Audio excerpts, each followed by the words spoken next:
world was young, the mountains green, no stain yet on the moon was seen. Then with a crash came a great ringing shout, Ra, Ra. The road goes ever on and on, down from the door which began. Now far ahead the road is gone, and I must follow it, if I can. Alright, just going in to talk about Tolkien. The final chapter of The Hobbit, Ben. The last stage. What is the chapter? Chapter 19. Okay. 19. I didn't even have to look. I didn't even have to read Roman numerals this time. Because I know that there are only 19 chapters in The Hobbit. Because I planned these episodes long ago. So a lot of this is just kind of like, now we're making our way back home. So they make it back to Bjorn's place. And I think this is where they mention Bjorn's going to have like is it a kingdom of shapeshifters?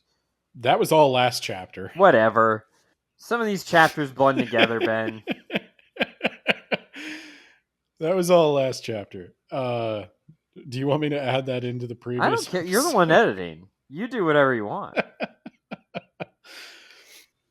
Yeah, they get to his house, and then they go back through the mountains to the very spot where those goblins long ago snatched them. But they're all dead now, Ben. Mountains are going to be a safer place for quite a long time because we killed them down to the last man. Then they cross. This was also last chapter. I'm pretty sure it ends on them in Mirkwood, or going around Mirkwood. Here is the first line of chapter 19.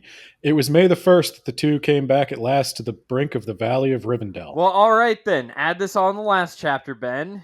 Words about books extension. And then they do all that shit with Bjorn, and they go across the Misty Mountains, and then you're the one editing this. You'll figure it out. It all makes sense. Then we go back to, they make it across the Misty Mountains. They make it to Rivendell. Talking about Tolkien, chapter 19. Yeah, when do they talk about the necromancer? How they cast him out Dol Guldur. They talk about it in this chapter. Okay, so that's what he did. He's sitting with Elrond, and it's like we got our boys, Saruman and Radagast and Tom Bombadil, and we danced up on the necromancer, and we did he get served? Is that he gets served? Oh my god.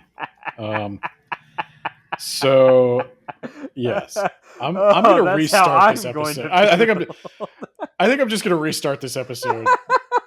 Nate, I don't know where I'm going to put all the stuff we just recorded, but we're restart. The world was young, the mountains green, no stain yet on the moon was seen. Then with a crash came a great ringing shout, Ra, Ra. The road goes ever on and on, down from the door which began. Now far ahead the road is gone, and I must follow it, if I can.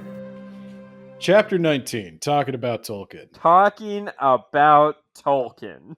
The last stage. And just to remind everyone where we are, they're completing the return journey. They are on the last stage of the return journey, and it is May 1st when the two came back at last to the brink of Rivendell. And they are sitting in Rivendell, and they are now talking to Elrond, and Gandalf is recounting the whole story, which may be why you were confused and are aggressively squeaking your chair at me. Oh, that was because for whatever reason my monitor became unplugged and I had to scramble to get back in. But yeah, it's talking about Tolkien, the last stage. We're in Rivendell. We're talking about the necromancer and how we we went up there and we just beat him in that dancing competition, and Bilbo stays and rests for a while at Elrond's place, and now we're gonna go home, Ben. We're gonna go home. Now we're gonna go home. At long last. We're gonna think about all those crazy adventures that we had. Remember those trolls who turned to stone? Oh yeah. They're still there. Yeah, they're still there. They're Also, still we stoned. buried that treasure. So they go and they unbury that treasure. The rich get richer. Yeah. Bilbo's thinking about how he might buy him a steward of Gondor or something, just to push through some reforms that he wants about mining and child labor. Anyway, but that's for the future. For now, he unburies that treasure.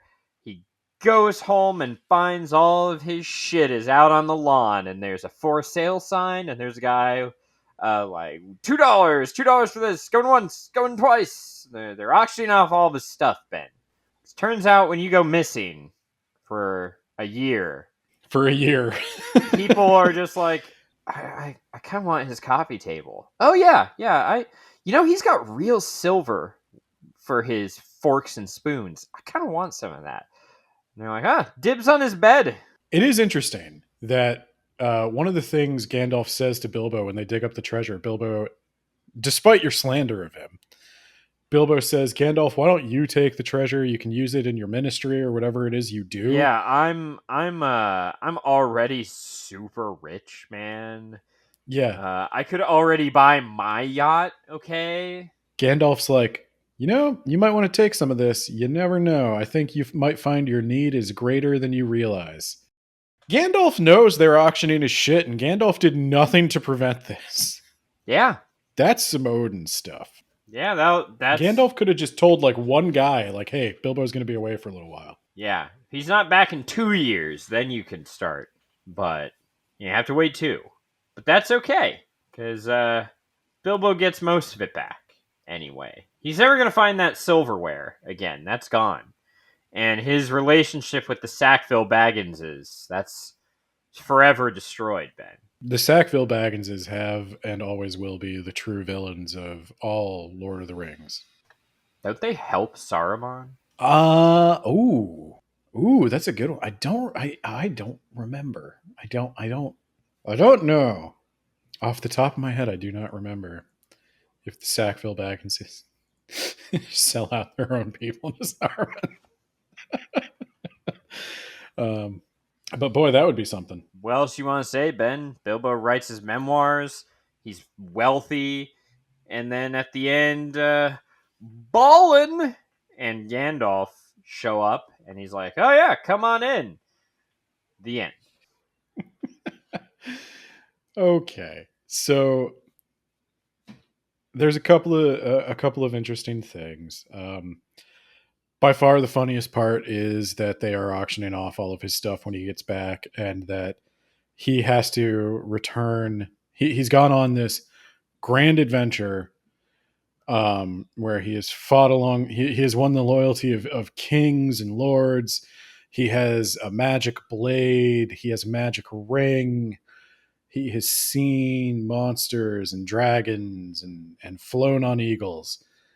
And he comes back to the petty bullshit of middle-class British society where his shitty relatives are trying to steal his silverware, and they succeed for the most part. And he winds up having to prove who he is and buy back all his crap.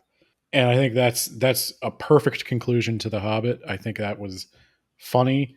Got to admit, I kind of had forgotten about it. It's totally the Sackville-Bagginses that help Saruman, by the way. Is it? Lotho Sackville-Baggins, really? Yeah. Otho, you son of a bitch. The Sackville-Bagginses are the actual worst. That might be the moral of the whole story. Fuck the Sackville-Bagginses. There you go. But yeah, so Bilbo writes his memoirs, which are called There and Back Again, A Hobbit's Holiday. And after some years, Balin and Gandalf show up and they reminisce about the good old days. We finally find out what happened to the Master of Lake Town. He found out Bard went to go be king of Dale. In Lake Town, they didn't like the Master anymore. So the Master stole a bunch of gold and took off, and was then murdered by his companions and left to die in the desert. Where was there a desert for him to die? I think he went east. I think he went east. Maybe it's not a desert. They say the waste. Yeah, what an idiot. I'll teach Yeah, him no, to I think do he went stuff. east. So, but yeah, apparently they got a new master. He's doing great. And Bilbo is saying something about, well, if everything's going so good in Lake Town, then the prophecies of the old songs must have turned out to be true after a fashion. To which Gandalf says, of course. And why should they not prove true?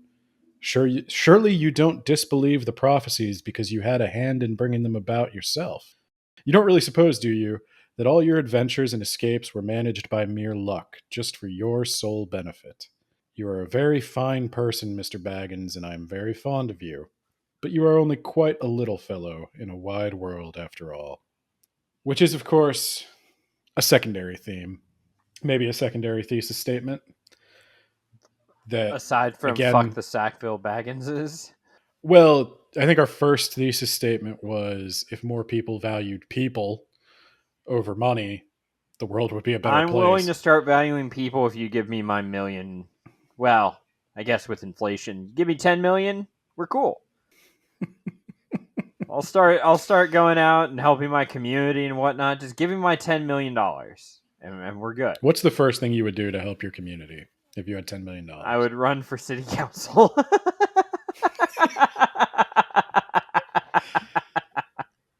You know, some of us need this book more than others. And I think some of us, the people who need it the most, are the least likely to get it. That's just me looking directly into the camera. No, I think the secondary theme is that there was a plan, that the people of Lake Town have been saved. The world has been freed from a terrible dragon. The necromancer, to a lesser extent, is also gone. Maybe Mirkwood's going to be okay. Yeah, he's gone forever. We saved the world, man.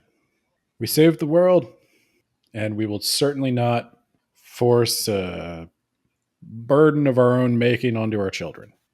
Old Tom Bombadil, Tom Bombadillo. You know, if more of us valued Tom Bombadil's songs over $10 million, the world would be a better place. Just give me my 10 million and I'll start valuing them. So, Nate, how long has it been since you read The Hobbit? Middle school, probably. How did it hold up? Now that I think it held up well. I gotta say, it's still one of my favorite books. I don't think I want to put it through the words about books rubric. No, I don't think we should. This isn't words about books. This is talking about Tolkien. That's true. I don't want to do anything like that. I think it held up. I'll make my daughter read it or read it to her. No, I think it holds up. I think it's really interesting to go back and look at it as an independent story. When I was first coming into Lord of the Rings as a kid, I was told that The Hobbit was like optional, that The Hobbit was just a kid's book sort of set in the Lord of the Rings universe, and that the Lord of the Rings was the real story. And I totally understand that perspective, because it's in many ways totally separate. Like, it's completely different tone. The parts that hook into Lord of the Rings are barely there. And in some ways, I even like The Hobbit better. Like, I like the playfulness of The Hobbit a little bit more than the carefully crafted, obsessive nature of the Lord of the Rings, where everything must be consistent and make sense. And he's very, very careful not to like have magic do anything that it shouldn't do. But yeah, it's weird going back now that I have, because when I first read this, I didn't know anything about Norse myth. I didn't know anything about most fantasy literature in general. I didn't know anything about King Arthur. So yeah, going back, I think it's still like the best fantasy book in this age bracket for sure. I don't know if I can think of one I prefer. So with that, I think we're done now with The Hobbit. Yeah, we're done. It's over. I think it's over. So what next for talking about Tolkien? We're going to cover Ready Player One, so that we can cover Ready Player 2.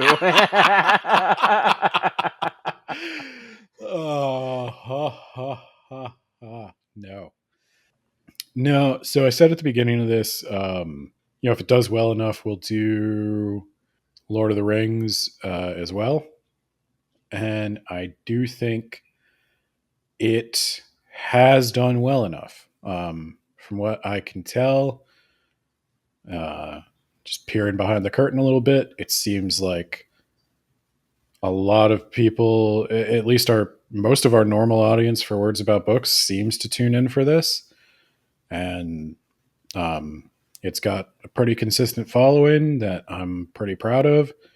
So I think we're going to keep going. I think we're going to do Fellowship of the Ring. And then since we're doing Fellowship, we also have to do Two Towers and Return of the King.